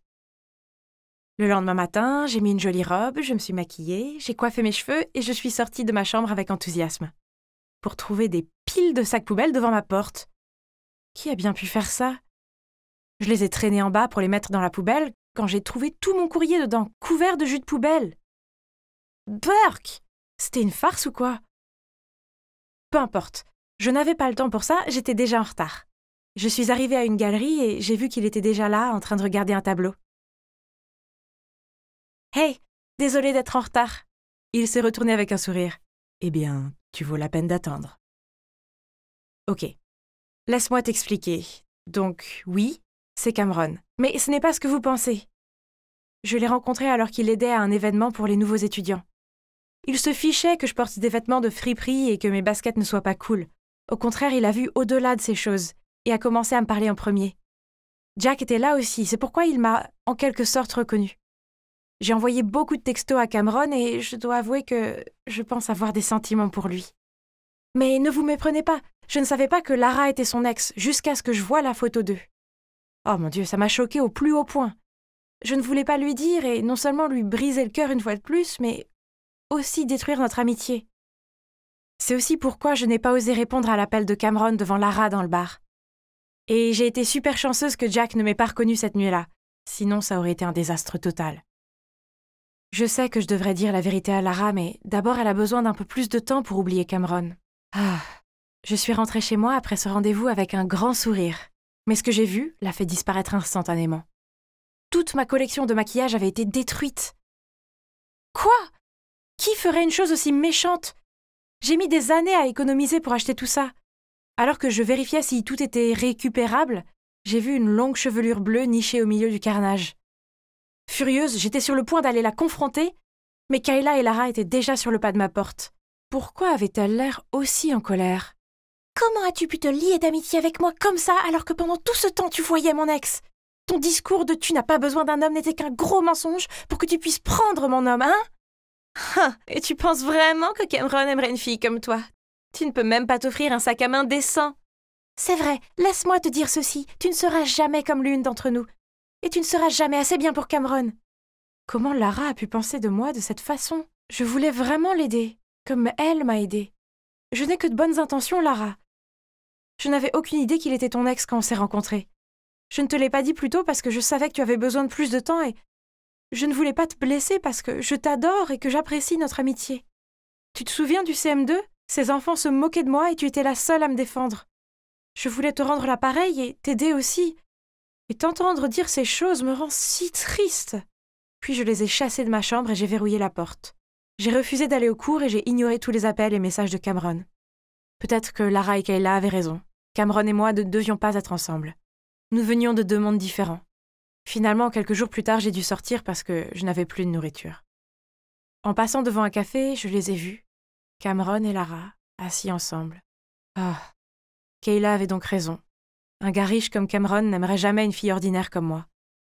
Je ne pouvais plus vivre dans le même dortoir que Lara, alors je faisais mes valises pour déménager. Soudain, j'ai entendu la voix de Lara. « Est-ce que tu fuis tes problèmes comme je l'ai fait ?» Je l'ai ignoré et j'ai continué à faire mes valises. « Tu sais, j'ai rencontré Cameron et nous avons eu une longue discussion. Il m'a enfin dit pourquoi il avait rompu avec moi. C'était parce que j'étais trop dépendante de lui et que je ne pouvais rien faire par moi-même. Mais toi, tu m'as aidé à me tenir sur mes propres pieds. Et pour ça, je ne pourrai jamais te remercier assez. Lara, honnêtement, j'ai toujours voulu te dire la vérité. Je sais, mais ça n'a plus d'importance. L'important maintenant, c'est de profiter de ma vie de célibataire indépendante, non? Oh, et je t'ai pris ça.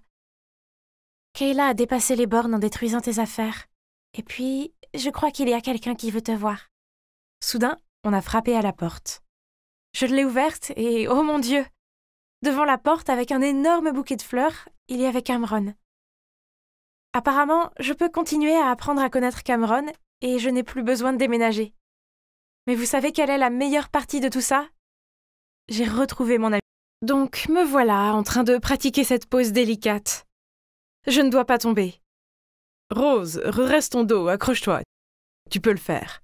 Sébastien, mon professeur de yoga. Vous voyez ça? Il y a plus d'une dizaine de personnes dans cette classe, pourtant, il n'encourage que moi. Cela voudrait-il dire qu'il m'aime bien? Je n'avais pas besoin de me regarder dans un miroir pour savoir que mes joues étaient rouges. Au fait, je m'appelle Rose. J'ai 18 ans, je suis célibataire. Sans vouloir me vanter, je sais que je suis plutôt jolie, amicale et amusante, donc il est facile de dire que je plais à beaucoup de gars. Mais pourquoi aucun d'entre eux n'ose-t-il m'avouer ses sentiments? De quoi avait-il si peur? Prenez Bastien par exemple. Il m'aimait clairement, mais était trop timide pour l'admettre. C'était tellement évident car il n'arrêtait pas de tourner autour de mon tapis juste pour pouvoir vérifier ma position. Même mon meilleur ami Joseph l'a remarqué, car à chaque fois que Bastien s'approchait, Joseph avait ce sourire narquois et m'envoyait des signaux avec ses yeux. Je lui ai déjà dit de ne pas faire ça. Après le cours, Joseph n'arrêtait pas de me taquiner. Il m'a dit que Bastien avait des sentiments pour moi et qu'il avait juste besoin d'un coup de pouce. Bien que je lui ai dit à contre-cœur d'arrêter, il a insisté pour être l'entremetteur en envoyant un texto à Bastien à mon sujet. « Bastien, pourquoi n'invites-tu pas Rose à sortir? Vous êtes vraiment mignons tous les deux. » « Enfin, tu sais que ça ne marcherait pas. »« Ah, pourquoi pas? » ?»« Parce que, Joseph, c'est de toi que je suis fou. » Je n'allais pas bien. Quel était le problème des hommes autour de moi? Pourquoi ils ne m'aimaient pas? Je ne pouvais pas continuer comme ça, je dois avoir un petit ami. Et je ne rigolais pas. Après avoir fait des recherches en ligne, j'ai trouvé un coach d'amour pour me sauver de ma tragique situation de célibataire. Alors Martin, mon coach, est super beau. Il a des abdos de 6-pack et son business cartonne. Il a aidé des centaines de célibataires tristes à trouver l'amour. Assez flashy pour faire confiance, non? Pourtant, j'étais assez nerveuse quand je l'ai rencontré. Vous savez, ce sentiment qu'un thérapeute vous juge avant de vous soigner. Mais en fait, il était rassurant, très ouvert et ne posait pas trop de questions. Soyons juste ouverts à ce sujet, d'accord? Manipuler quelqu'un pour qu'il sorte avec toi n'est pas le fondement d'une relation saine. Mais ne t'inquiète pas, puisque j'ai le secret. Le premier jour, et selon Martin, j'avais besoin d'apprendre à aborder de nouvelles personnes. Je suis assez timide, donc prendre l'initiative était difficile pour moi. Mais Martin m'a appris un truc. Quand je vois un mec mignon, je dois l'approcher dans les 3 secondes. Mon cerveau n'aurait pas le temps de réfléchir, d'analyser, puis de me dissuader et de finir par rater ma chance. D'accord, un mec mignon était là, à regarder son téléphone. Je ne dois pas trop réfléchir. 1, 2, 3, partez. Salut! Salut? Donc je viens de te voir et je pense que tu es vraiment mignon. Je suis là pour te dire bonjour. Merci de penser que mon petit ami est mignon, mais il est pris. J'ai paniqué. Puis je me suis précipitée vers Martin et j'ai bafouillé. Je ne peux pas. Hé, c'était un succès. Tu entraînes ton esprit et ton corps à agir, vas-y. Pas question. Devrions-nous passer à l'étape suivante? Et c'était ça la prochaine étape. J'avais besoin de commencer une conversation dans cet endroit où tout le monde était prêt à discuter. C'est simple, Rose. Mets-toi dans une humeur bavarde, va vers eux et fais-leur un compliment. Mais assure-toi que c'est sincère, sinon ça ne comptera pas, d'accord? J'ai compris. J'ai repéré un homme assis seul, alors j'ai marché vers lui. « Hey, j'aime bien ta bague !»« Oh mon Dieu, était-ce une alliance ?» Ne t'inquiète pas, je suis célibataire. Et est-il si difficile de penser à quelque chose pour me complimenter? Tu es plus intelligent que tu en as l'air. Eh oui, il est parti. Quel genre de compliment était-ce? Martin s'est assis dans un coin et m'a regardé passer d'un gars à l'autre et bégayer une série de compliments terribles. Tu as bien fait, Rose, ne te décourage pas. Maintenant, quand tu verras quelqu'un que tu aimes, tu seras plus naturel. Martin a dit que le langage corporel est un élément crucial pour maintenir une conversation. Donc le plan était de pratiquer cela à la fête d'anniversaire de Joseph. Martin ne pouvait pas être là en personne, mais nous sommes restés en contact via mes écouteurs Bluetooth afin qu'il puisse me guider. La mission d'aujourd'hui était d'initier un contact physique avec quelqu'un pour qu'il se sente à l'aise avec moi. Tous ceux qui me connaissent savent que je ne suis pas douée avec ça, alors je leur ai donné des claques bizarres dans le dos. « Hé, j'ai entendu un « aïe ». Est-ce que tu les frappes? J'ai dit juste un léger coup. Je ne pense pas pouvoir faire ça, je suis trop timide et maintenant les gars me lancent des regards étranges. Martin a dit que cette fois, je devais laisser les gars prendre l'initiative et les choses viendraient naturellement. D'accord, je vais essayer une dernière fois. Ce garçon que j'aime bien, Nathan, est au bord de la piscine, mais il est dans un groupe. Rien à craindre, tu le feras venir à toi. Maintenant, écoute et suis. Je me suis dirigée vers le bar en faisant en sorte que Nathan me voyait. Je me suis assise aussi naturellement que possible, j'ai établi un contact visuel avec lui et j'ai souri. « Oh Martin, c'est stupide, il ne me connaît même pas !»« Attends un peu. »« Oh mon Dieu, il me fait un signe, dois-je venir maintenant ?»« Non, fais-lui un signe. »« D'accord, tu devrais en assumer la responsabilité, Martin. » J'ai fait signe à Nathan, puis à ma grande surprise, il s'est levé et a commencé à marcher vers moi. « Aide-moi, que devrais-je faire ?» Fait un petit sourire, puis dit « Je veux juste te dire bonjour. »« Quoi ? C'est tout ?» Mais il se rapprochait et je n'avais pas le choix. « Je veux juste te dire bonjour. »« Et je veux avoir ton numéro, ma belle. » Je n'y croyais pas, c'était un vrai succès. On s'est envoyé des textos toute la nuit, on s'entendait tellement bien, il flirtait carrément avec moi. C'est complètement fou. Mais 2 semaines se sont écoulées et je n'ai plus de ses nouvelles. Je ne cessais de regarder mon téléphone en attendant un appel de Nathan, mais il ne l'a jamais fait. Alors j'ai immédiatement appelé mon coach pour l'aide. Prête pour la mauvaise nouvelle, donc ça veut dire qu'il ne t'aime pas. Même un homme occupé comme Napoléon pourrait encore écrire des milliers de lettres d'amour romantiques à sa Joséphine. S'il était intéressé, il trouverait un moyen. Et je pense aussi qu'il n'est pas le bon type pour sortir avec. Quoi ?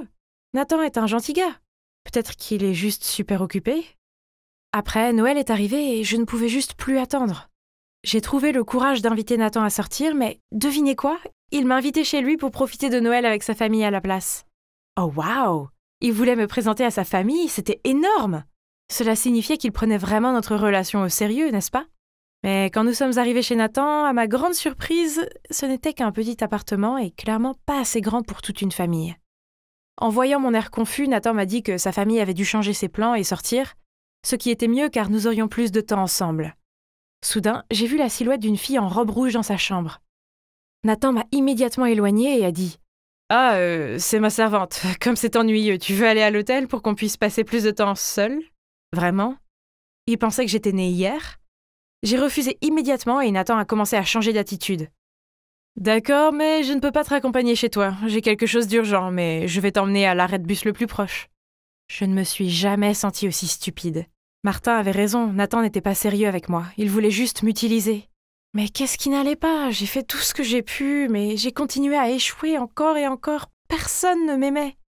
J'ai appelé Martin en larmes et il a fini par venir me chercher en voiture, même au réveillon de Noël. Je me sentais comme la personne la plus tragique qui soit. Martin était si patient. Il a allumé la radio si fort et n'a rien dit jusqu'à ce que j'ai fini de pleurer et que je me sois calmée. « Tu as encore mal lu les signaux, hein ?»« Comment j'aurais pu savoir ?» « Eh bien, je ne dis pas cela pour me faire de l'argent, mais vu la situation actuelle, je pense que tu dois m'embaucher pour plus longtemps que tu ne le penses. » Ma vie amoureuse était peut-être pourrie, mais au moins j'avais Martin. Il est mon espoir. C'était le meilleur coach car il n'a pas hésité à répondre à mes questions et à mes appels, que ce soit aux heures de bureau ou à minuit. Puis un soir, j'étais sortie avec mes amis et j'ai bu un peu trop de vin. J'ai téléphoné à Martin et j'ai bafouillé un tas de bêtises d'ivrogne. Il est immédiatement venu me chercher et m'a ramené chez moi en disant qu'il devait s'assurer que je rentrais en toute sécurité. Il était si sympa. J'ai ressenti quelque chose, mais puis je me suis rassurée qu'il était juste gentil. Mais Joseph a insisté que Martin agissait comme ça seulement parce qu'il m'aimait bien. Après avoir vu tout ce qu'il a fait, tu dois encore t'interroger sur ses sentiments. Quelle idiote. Crois-moi, je ne me trompe pas cette fois. Monsieur Sixpack est certainement fou de toi. Bravo. En y réfléchissant, cela avait du sens.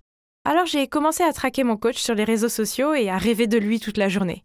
Puis en suivant les conseils de Martin, que je devais avouer mes sentiments, le soir de la Saint-Valentin, j'ai préparé moi-même une boîte de chocolat et je les ai apportés chez lui. J'ai pris une profonde inspiration, puis j'ai sonné à la porte. Mais ensuite, je l'ai vu à la porte en train de tenir la main d'une autre fille. J'ai dit maladroitement « Tu ne m'aimes pas ? Je veux dire, tu m'as appris que quand un mec aime une fille, il sera toujours là pour elle. Tu es venu me chercher au milieu de la nuit. Tu m'as toujours écoutée et réconfortée quand j'étais triste. Tu m'as même acheté du thé chaud quand j'ai mes règles. Est-ce que tout ne correspond pas ? Rose, je voulais juste être gentille. Désolée, mais tu as confondu les signaux encore une fois. » J'étais complètement abasourdie. Je ne pouvais pas supporter l'idée de revoir Martin, plus jamais. Alors je l'ai bloqué de ma vie. Oh. Les jours suivants, j'étais dans une variété d'états émotionnels, du stress extrême, du chagrin, du cœur brisé, de l'embarras, puis de la déception à cause de mon illusion inutile. J'ai lutté contre l'insomnie presque chaque nuit et j'ai essayé d'enterrer mes sentiments en mangeant de la malbouffe. À peine 2 semaines plus tard, je me suis regardée dans le miroir, j'avais des cernes sous les yeux, ma peau était sèche et squameuse. Je me sentais gonflée et paresseuse la plupart du temps. Me voir ainsi me rappela quelque chose que Martin avait dit. Comment peux-tu t'attendre à ce que quelqu'un d'autre t'aime si tu ne t'aimes pas toi-même? Je savais que je devais changer, alors j'ai commencé à manger plus sainement, à faire de l'exercice et à trouver du temps pour moi. Et vous savez quoi? Ça a marché. Maintenant, je peux enfin dire que je vois ma propre valeur et je ne permettrai plus jamais à un homme de me maltraiter. Et si cela signifie que je vais rester célibataire, alors ce sera comme ça.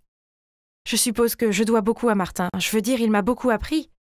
Maintenant, même si je suis toujours célibataire, j'en profite. Il y a des choses bien plus importantes que d'avoir un petit ami, n'est-ce pas? Mais attendez, est-ce que ce barista me faisait un clin d'œil? Oh mon Dieu, il y a un post-it avec son numéro sur ma tasse de café. Que devrais-je faire? Hey, sortir avec un gars du café est une affaire risquée. Pourquoi, coach? Imagine qu'un jour votre relation tourne mal et que tu veuilles une tasse de café pour soulager ton cœur, mais tu dois également le voir ici. Gênant, hein? Vraiment un pro. Mais alors, pourquoi fais-tu cette conversation gênante? Rose, je suis peut-être un love coach, mais même moi, je me trompe parfois. Quand il s'agit de mon cœur, toutes les théories sont absurdes. S'il te plaît, montre-moi comment aimer naturellement. Eh bien, comme vous pouvez le voir, je sors avec mon coach d'amour. Mais maintenant, notre amour ne s'applique à aucun cliché. Au lieu de ça, nous restons nous-mêmes et nous sommes tous les deux plus heureux que jamais. Si vous êtes dans une crise d'amour, ne vous inquiétez pas. Laissez l'amour arriver quand il sera temps et suivez votre cœur. Enfin, après 11 heures de vol, je suis arrivée à LAX, aéroport international de Los Angeles. C'est génial! J'ai hâte de voir ma mère. Au fait, mon père est français et ma mère est américaine. Nous vivions tous ensemble en France, mais ils se sont séparés et maman est revenue ici. Bien sûr, je lui ai parlé sur FaceTime et tout, mais ce sera la première fois depuis 5 ans que je vais la voir en personne. Je n'ai pas visité maman avant car c'est une femme d'affaires très prospère et elle travaille très dur. Donc elle ne pouvait pas avoir assez de temps pour s'occuper de moi. Mais maintenant que j'ai 16 ans et que je peux prendre soin de moi, je peux enfin lui rendre visite. Merci à mon père et à ma belle-mère de m'avoir offert un billet d'avion pour mon anniversaire. Je suis maintenant sous le soleil de LA pendant 1 mois entier. Non seulement je peux passer du temps avec maman, mais je peux aussi me détendre dans son immense villa. Ah, le bonheur! Mais d'abord, récupérons tous mes bagages, puis trouvons un taxi pour aller chez ma mère. Oui, malheureusement, elle n'a pas pu venir me chercher car elle avait du travail à faire, mais pas de problème. Je peux m'en occuper moi-même. D'accord, j'ai peut-être parlé trop tôt. Cela fait 1 demi-heure et mes bagages étaient introuvables. Ensuite, ce beau mec s'est approché de moi et m'a dit « Hey, on dirait que tes bagages ont disparu. As-tu besoin d'aide ?» Mignon et serviable. Je pourrais totalement m'habituer aux gars américains. Je lui ai montré mon billet et il s'est avéré que j'attendais au mauvais carrousel. Oups! Après m'avoir guidé vers le bon, ce type, dont le nom était Zach, a même descendu mes bagages pour moi. Mais l'une de mes valises s'est coincée, elle s'est ouverte et toutes mes affaires sont tombées sur le sol. « Ce n'est pas ton jour de chance, n'est-ce pas ?» Il a éclaté de rire. Eh bien, au moins tout n'était pas si mal, je veux dire, un mec mignon m'avait sauvée, n'est-ce pas? Il m'a aidé à ramasser mes affaires, puis il a proposé de me conduire chez ma mère. Après environ 30 minutes, il a commencé à ralentir. J'ai regardé par la fenêtre et... Oh mon Dieu! C'est la villa la plus chic de tous les temps. La piscine, le court de tennis, les palmiers. C'était exactement comme chez une star de cinéma. J'étais bouche bée devant la villa quand soudain j'ai entendu un bruit de moteur de voiture. Surprise, je me retournai pour voir que Zach s'éloignait. « Mes valises !» j'ai crié. Ah, mon ordi portable et mon iPad étaient dedans aussi. Mon Dieu, pourquoi cela m'arrivait-il? Et lors de mon tout premier jour aux États-Unis? Au moins, j'avais encore mon téléphone et mon passeport sur moi. Ouf. Alors j'ai vite appelé ma mère. Inutile de dire que j'étais un gâchis désemparé quand elle est arrivée. Qui aurait pensé qu'un type aussi gentil se révélerait être un voleur? Mais ma mère pourrait m'acheter de nouveaux vêtements et des choses et je pourrais encore passer un moment incroyable dans sa villa, n'est-ce pas? Maman m'a conduit dans ma chambre et m'a dit de me reposer. Après cette catastrophe, j'étais épuisée. Alors je me suis vite endormie sur le lit le plus confortable du monde. Quand je me suis réveillée, il faisait noir dehors. J'ai réalisé que je n'avais rien mangé depuis le vol, alors je suis descendue pour vérifier le réfrigérateur et les placards. Hein? Ils étaient tous vides. J'étais encore en train de fouiller dans la cuisine quand ma mère est revenue avec des hamburgers. « Chérie, je suis rentrée de mon voyage d'affaires qu'hier. Je n'ai pas eu le temps d'aller au supermarché. On va manger du fast-food aujourd'hui, d'accord ?» Cela ne me dérangeait pas, car c'était génial de dîner avec ma mère après un si long moment. J'ai jeté un coup d'œil dans la pièce. Il n'y avait pratiquement aucun meuble ici. Ma mère m'a dit que c'était du minimalisme, un style de vie à la mode à Los Angeles de nos jours. Less is more. C'est cool, non? Le lendemain matin, nous sommes sortis, mais qu'est-ce que c'est que cette vieille voiture rouillée? Voyant mon regard confus, maman m'a rapidement expliqué que ce n'était que temporaire, car sa voiture était en préparation. Mais ensuite, maman n'a pas pu ouvrir la porte du garage. Il s'avère qu'elle avait son propre chauffeur, mais comme j'ai parcouru des milliers de kilomètres pour lui rendre visite, elle voulait conduire elle-même. Oh, que c'est mignon! Les jours suivants, ma mère et moi nous sommes bien amusés à LA. Bain de soleil au bord de la piscine, journée spa, shopping. Ce sont définitivement les meilleures vacances de ma vie. Au moins, jusqu'à ce matin-là. Je fus réveillée par une bruyante dispute. En regardant en bas des escaliers, j'ai vu maman dans le salon avec une femme étrange. Elle pointait le canapé. Zut, c'est là que j'ai renversé de la sauce soja hier en mangeant des sushis. Puis, maman est apparue et semblait énervée. Elle m'a dit de faire mes valises et rapidement, car nous partions. Maman? Il y a quelque chose qui ne va pas? Oh, rien, ma chérie, c'est juste que le canapé est sale, alors faisons venir quelqu'un pour nettoyer toute la villa. Waouh! Maman ferait nettoyer toute la maison juste à cause d'une tache de sauce soja? À quel point est-elle riche? Alors, où allons-nous rester cette fois? Un luxueux hôtel 5 étoiles? Ou un magnifique château à Beverly Hills? Oh! Mais ensuite, la voiture s'est arrêtée devant un immeuble miteux. Hein? Cela ne pouvait pas être vrai. Maman m'a dit que c'était l'appartement de rechange de son ami. Donc nous resterions ici quelques jours. Lana, il serait mieux si tu restes à l'écart des gens de ce quartier. Ils n'ont pas le même train de vie que nous. Tu vois ce que je veux dire? Ouais. Cet endroit était l'opposé de la villa. Chambre étroite, lit dur, et la salle de bain n'avait même pas de baignoire. Depuis que nous sommes ici, maman ne m'a plus emmenée dehors. Le soir, elle s'habillait élégamment et se rendait à ses réunions de travail chic. Un de ces soirs, j'étais assise seule à regarder YouTube en train de grignoter des frites pour la 5e fois cette semaine, quand on a frappé à la porte. Je l'ai ouvert et il y avait là un gars débraillé, se présentant comme Frankie, le fils du propriétaire. Je lui ai dit qu'il devait y avoir une erreur car nous n'étions là que pour quelques jours. Je suis allée fermer la porte, mais il l'a bloquée avec son pied. Madame Anita a loué cet appartement pendant 2 ans. Que veux-tu dire par quelques jours? Je viens de la voir prendre un taxi à la porte d'entrée, ne me mens pas. Non, ma mère est une femme d'affaires prospère qui possède une villa à Brentwood Park. Alors tu as dû confondre ta mère avec quelqu'un d'autre. Bref, rappelle à ta mère, la femme d'affaires, de payer le loyer. Puis il a ricané et s'est éloigné. Comment ose-t-il dire ça? Et pourquoi est-ce que je tombe que sur des crétins? Oh! Quand maman est revenue, je lui ai dit ce qui s'était passé. Je pensais qu'elle trouverait ça plutôt drôle et tout, mais non, à la place, elle s'est vraiment fâchée. Tu n'aurais pas dû lui ouvrir la porte. Je t'ai dit de ne pas fréquenter les gens d'ici. D'accord, entendre des mensonges inventés sur toi, ça doit être nul, mais devait-elle être si furieuse à ce sujet? Le lendemain matin, je buvais du thé sur le balcon quand soudain, j'ai vu un visage familier passer dans la rue. Mon Dieu! C'était le crétin de l'aéroport, Zach! Ce voleur! J'ai crié en me précipitant, mais quand je suis arrivée, il avait disparu. J'étais encore exaspérée quand une voix est venue de derrière. « Qu'est-ce que tu fais en criant si tôt le matin ?» Je me retournai pour voir Frankie appuyé contre le mur, les bras croisés. « Ça ne te regarde pas, escroc. »« Hein? Escroc? Que veux-tu dire? » « Arrête de mentir. J'ai déjà dit à ma mère que tu essayais de me soutirer de l'argent. »« C'est ça? Alors, tu penses que c'est moi le menteur? » Avant que je ne puisse répondre à cette question provocante, j'ai entendu la voix de ma mère m'appeler depuis le balcon. « Hé, fille riche, si tu veux savoir la vérité, je te suggère de venir me rencontrer ce soir, et nous irons suivre ta mère. » Maman est apparue et, en fronçant les sourcils, m'a demandé pourquoi je parlais à Frankie. Je lui ai répondu que je demandais des directions, puis je suis entrée rapidement dans ma chambre et j'ai fermé la porte. Frankie était clairement un crétin voleur et menteur, n'est-ce pas? Mais alors, pourquoi ces mots sont restés gravés dans ma tête? J'avais remarqué quelques trucs bizarres, comme quand on était à la villa. J'ai demandé à maman où étaient les couverts, mais elle ne s'en souvenait plus. Mais là, dans cet appartement, elle les a tout de suite trouvés. De plus, pourquoi y avait-il une photo d'elle dans la chambre alors que c'était la maison de son amie? Cette nuit-là, alors que maman s'apprêtait à sortir, encore une fois, j'ai repéré son collier. Seulement, c'était en fait mon collier, celui qui avait été volé avec le reste de mes affaires. Mon père a fait faire ce collier sur mesure juste pour moi, donc il était unique. Mais pourquoi maman l'avait-elle?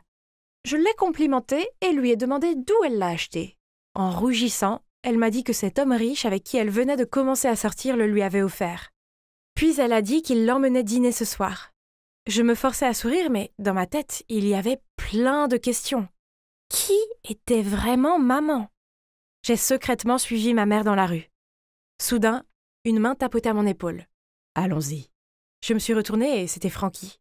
Sans rien dire, j'ai hoché la tête et je suis montée rapidement dans sa voiture et nous avons suivi le taxi de maman. Attendez, ce n'est pas la villa où nous sommes restés avant?